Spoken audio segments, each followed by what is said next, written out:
All my friends are dead and they don't like me anymore. They've moved along, they've changed, and now they find me quite a bore. Way back then it was okay to be a little weird, but all my friends are dead. Ladies and gentlemen, welcome to 10minutedailyvideo.net, your place for 10minutedailyvideo.net. Today we're being classy and we're being sassy. So what do you know about 1800s operettas written by Gilbert and Sullivan? I am the very model of a modern major general. Live information, vegetable, animal, and mineral. I know the kings of England, and I quote the facts historical from Marathon to Waterloo in order categorical. Today we're going to talk about the Kevin Kline movie and Angela Lansbury, The Pirates of Penzance, which is an adaptation of the operetta of the same name. Unfortunately, there are some missing parts to The Pirates of Penzance in the movie form. Some songs are truncated. In fact, one of my favorite jokes is removed. So if you ever get an opportunity to go to local theater and they're playing any Gilbert and Sullivan, you should definitely check it out. It may seem dense at first, but we can analyze the humor here, and I think when you know kind of what's going on, it's very funny. Basically, what I'm saying is hacks like Joe Rogan, right, and that wormy little racist piece of shit Tony Hinchcliffe, they can be like, "Oh, you're fat and you look gay" or whatever. You know, they could do that to some dumbass open mic stand-up comedy routine. But have they ever analyzed comedy operettas from the 1800s? No. I can explain in 2 words.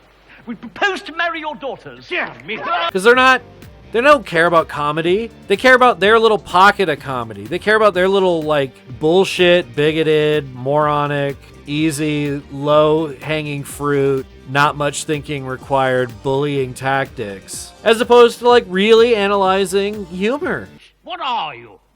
We are all single gentlemen. And that's what we're doing here. We're analyzing humor by way of pointing out the pirate code of the Pirates of Penzance. So I'm not going to talk about the whole thing. You have to understand, Gilbert and Sullivan, a lot of the humor is beautiful music and singing of just stupid lyrics.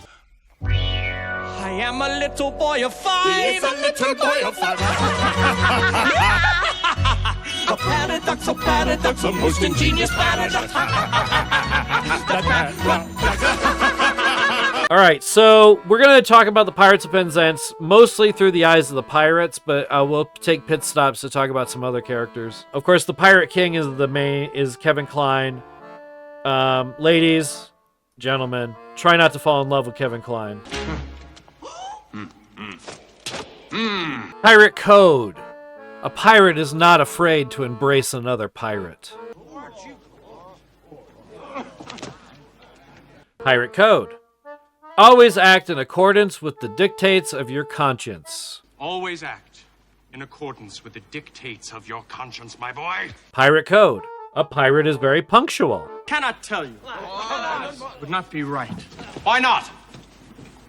It's only 11:56. And you're one of us until the clock strikes 12. Pirate code. Only attack stronger ships.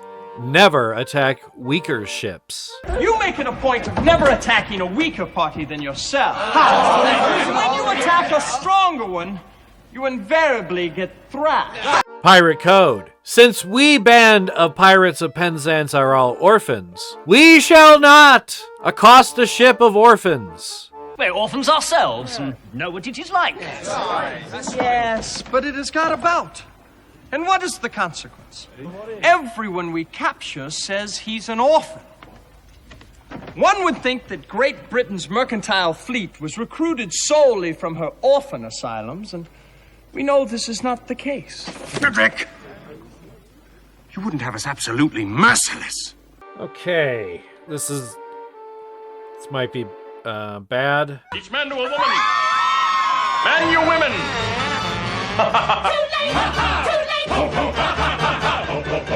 Take young women as brides.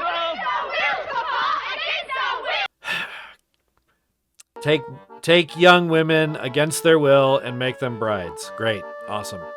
Okay. It mostly aged well. This play mostly aged well. Anything else? No, nothing else. Don't believe them, Papa. They're all pirates. The famous pirates of Penzance. The Pirates of Penzance has a lot of really good patter songs. The most famous, of course, being the Major Generals.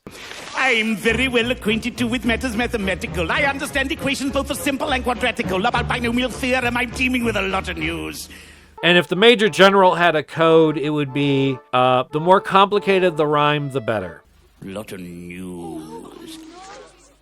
Got it. With the many cheerful facts about the square of the hypotenuse. With many cheerful facts about the square of the hypotenuse. With many cheerful facts about the square of the hypotenuse. With many cheerful facts about the square of the hypotenuse. Gilbert and Sullivan always do really great patter songs. It is tradition in Pirates of Penzance for the Major General to do the last verse very quickly. And can you do it really fast? What's this? In fact, when I know what is a member, mammal, on a reveling, when I can tell a side of mouth arrived from a reveling, when such affairs sorted and surprises I'm aware at, and when I know precisely what it meant, the commissariat. Oh, when I have long more progress to be made on a gallery, when I know more of Texas than an office in an nunnery, and sure when I have a smattering of elemental strategy, or say a better Major General as never rode a horse!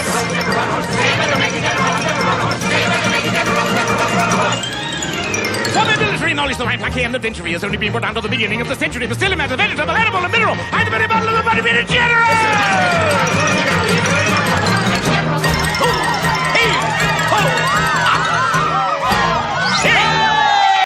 Best joke in the world, of course. One of my favorite jokes ever. Hang on a minute! I tell you, hang on a minute! Now listen, I don't think we quite understand one another. I ask you, have you ever known what it is to be an orphan, and you say orphan. Now, as I understand you, you're merely repeating the word orphan to show that you understand me, I didn't repeat the word orphan. Pardon me, you did indeed. I only repeated it once. True, but you repeated it. But not orphan. Oh, I think I can see where we're getting confused. Now, when you say orphan, do you mean orphan, a person that has lost his parents, or orphan frequently?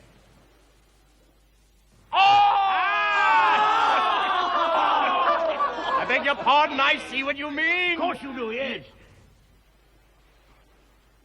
Frequently. You said orphan frequently. No, only once. Exactly, you said orphan frequently only once. Okay, Pirate Code. What is life without a touch of poetry in it?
Another good thing about Pirates of Penzance, just generally, is it's one of the great examples of showing the police force as the clownish buffoons they've always been.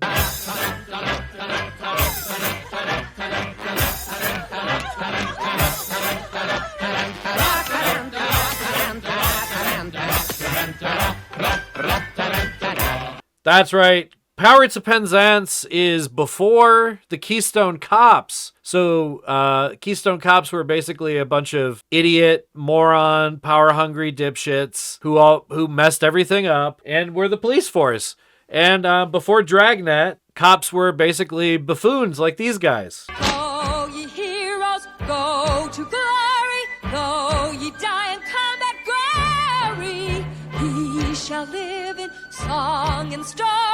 Go to immortality, go to death and go to slaughter.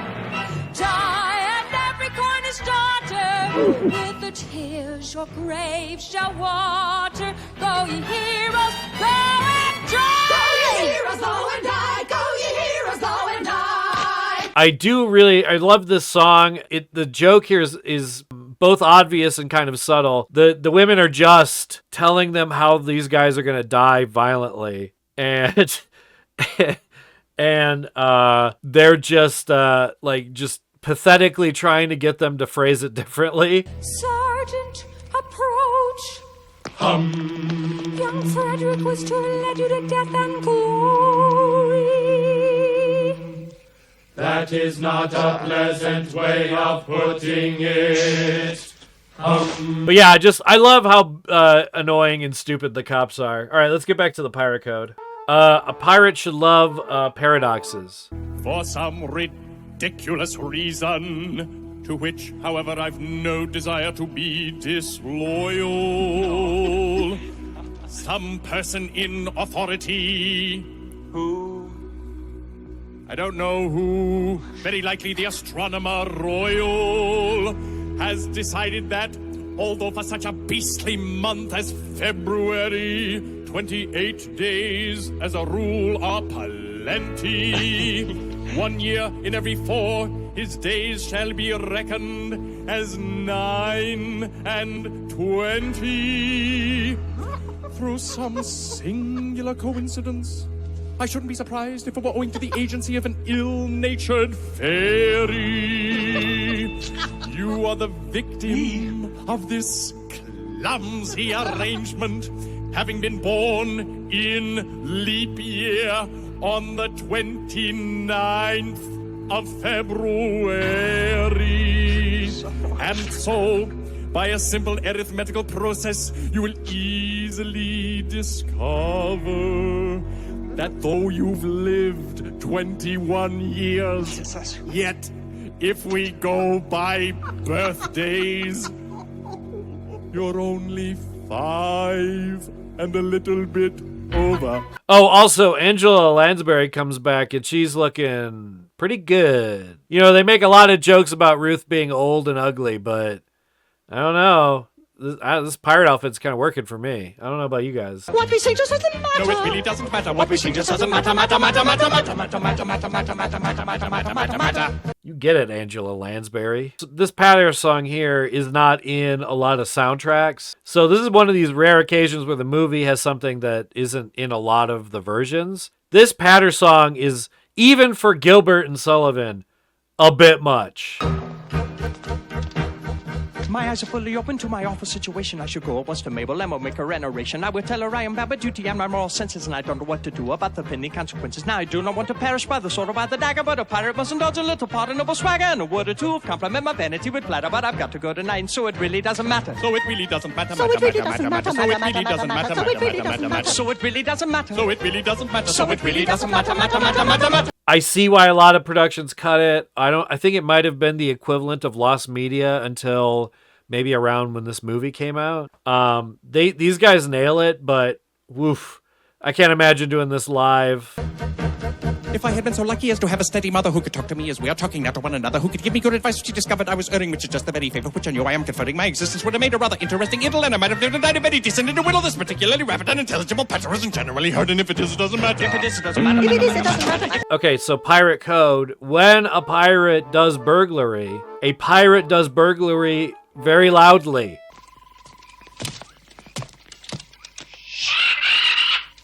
Quiet.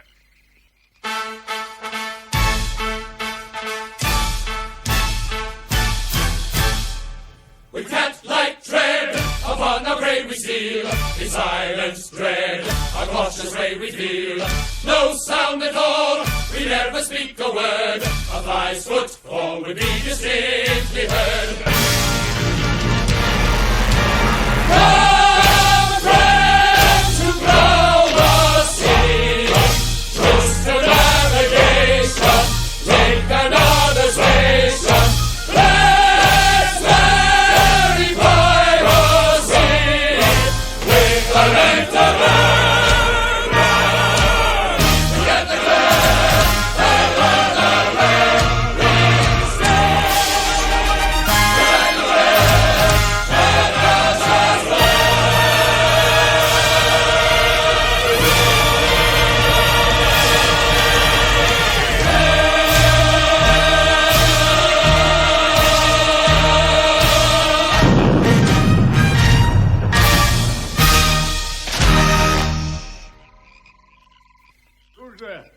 Hush, hush. And then, you know, have a little bit of a fight, and then,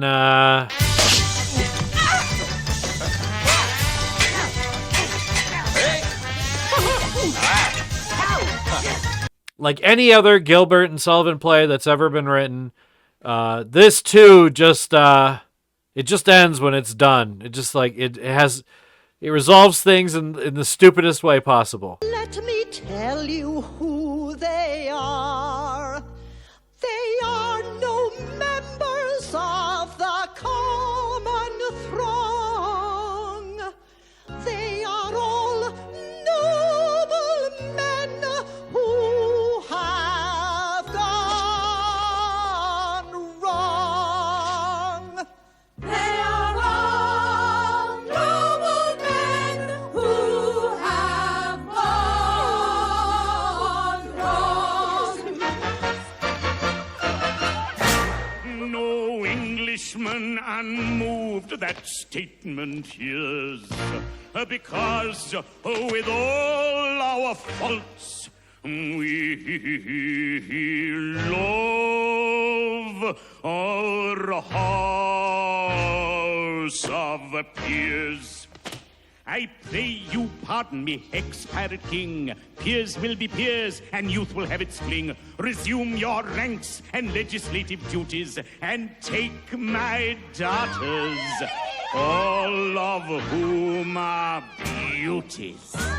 So everything, that's good news. I guess it was consensual marriage all the whole time. Okay. Tomorrow morning early we will quickly be personified. Hymeneally coupled, conjugally matrimonified. That means have sex. Who happily resides in the immediate vicinity? Who happily resides in the immediate vicinity? Who happily resides in the immediate vicinity? This is some silly shit. Thanks for watching. This has been an episode of the 10-minute daily video. You're playing. Okay. All right. Patreon in the description. Whatever. Bye. So it really doesn't matter. If this were not a little mad and generally silly, I should give you my advice upon the subject willy-nilly. I should show you in a moment how to grapple with the question, and you'd really be astonished at the force of my suggestion. On the subject, I shall write you a most valuable letter full of excellent suggestions when I feel a little better. But at present, I'm afraid I am as mad as Annie Hatter, so I'll sing the song for Randy Gore. It really doesn't matter. What we sing just doesn't matter. What we sing just doesn't matter. What we sing just doesn't matter. What we sing just doesn't matter. What we sing just doesn't matter. No, it really doesn't matter. What we sing just doesn't matter. If you want to learn more about Gilbert and Sullivan, there's a movie called Topsy Turvy that's about them. I don't know how accurate it is really. You can always read books. Do I recommend any? Nah. I think just enjoying the plays is fun, and it's fun to see the interpretations, subtle changes here and there to make it a little bit more modern, like how this guy sounds like Elvis right here when he's like wooing these girls.